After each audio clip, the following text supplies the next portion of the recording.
pushed up in timeline. Okay, I agree. It's not. I wanna step out in a world that's brighter. We are the people of tomorrow. We stand together, raise our hands up higher. Okay, great. There's more? Oh no.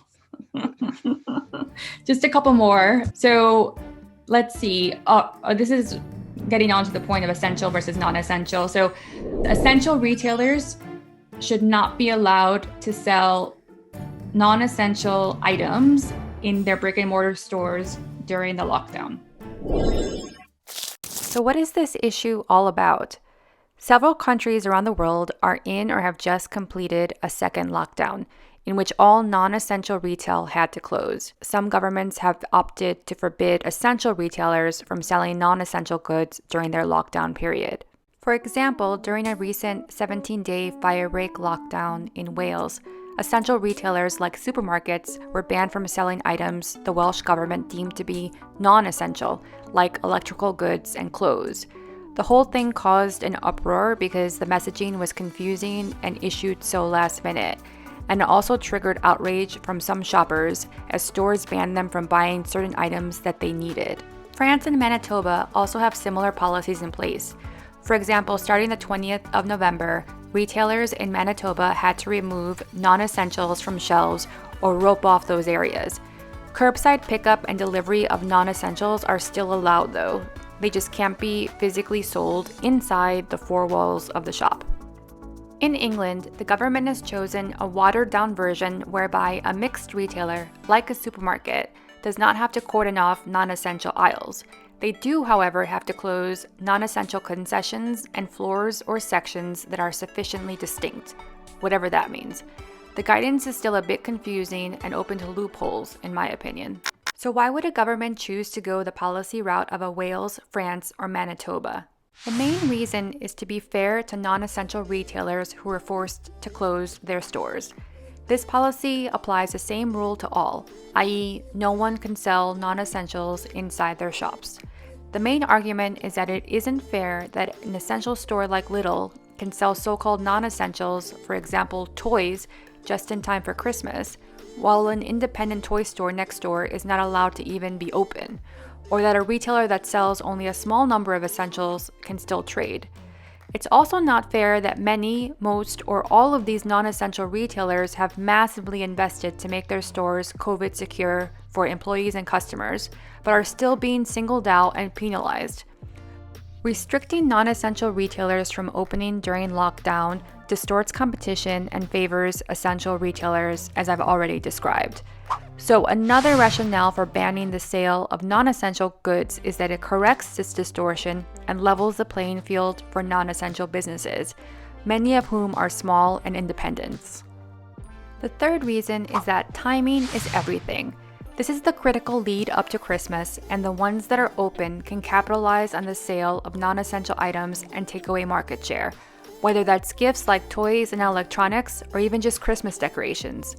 Yes, the government has stepped in with financial support, but many say that it's not enough to compensate for the lost sales that happen at this time of year. The fourth reason is that it works against the public health goals that were intended. If people should not be leaving their homes for non-essentials, then we should not be offering places to congregate and shop for them. Lastly, it signals to society that we are not going to draw an arbitrary line over what is and isn't an essential retailer, and be okay with just sacrificing certain businesses. On the flip side, what are some arguments for not wanting to ban essential retailers from selling non-essentials, i.e., the England policy route? First and foremost, we are taking our cues from experts that say these restrictions are necessary to slow the spread of the virus. So let's not complicate the public health message further and make it even more confusing by introducing this non-essential item ban. We need to keep it simple. From an essential retailer standpoint, it would place a large burden and cost on them to assess what is non-essential at the item level, physically remove those items or cordon off sections, and then train employees on how to manage customers through all of this, all in an extremely short and impractical amount of time. And any policy intervention has the potential to create a market distortion. In this case, banning selling of non-essentials in all shops may further push market share to online giants like Amazon for the sake of convenience and avoiding confusing in-person shopping rules. However, to be fair, all retailers can still sell non-essentials online in this scenario. One big point is that customers would also massively lose out and not be able to access items that are personally essential, regardless of how the government classifies what is essential. Whether that's home office equipment they need for work, or a yoga mat for meditation to de-stress, to a fridge they need during lockdown because theirs broke. This also sets a bad precedent in terms of civil liberties, as it is taking away people's right to determine for themselves what is personally essential, as well as free market access to these goods, which is a huge deal. Lastly, at the practical level, it is extremely difficult and expensive to regulate this with any fairness and meaningful accuracy. Let's jump back into my convo with Ian at the beginning of this video to see how we responded to the question, agree or disagree? Essential retailers should not be allowed to sell non-essential items in their brick-and-mortar stores during lockdown. That's a tough one, but I'm just going to react. I'm going to go disagree with that. I'm going to disagree with that. You know, what's essential, what's non-essential? Sorry, Sandy? Tough one. It is. Even the question about what's essential and non-essential, I think is a broader topic. I heard there's a fight or a push to open up a lot of these new mother shops, maternity shops, which kind of seems essential to me, certainly more essential than the off license might be. So why are maternity shops, closing and off licenses aren't? Aren't closing. It doesn't make sense. Who's determining that?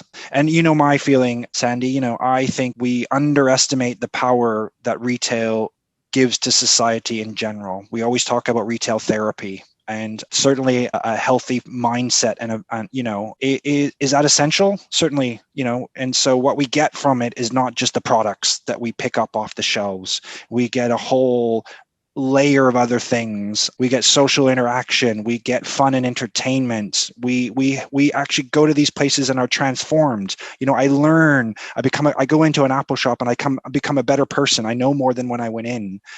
And how can those aspects not be essential? Right? So this kind of essential, non-essential has been framed around the products I get.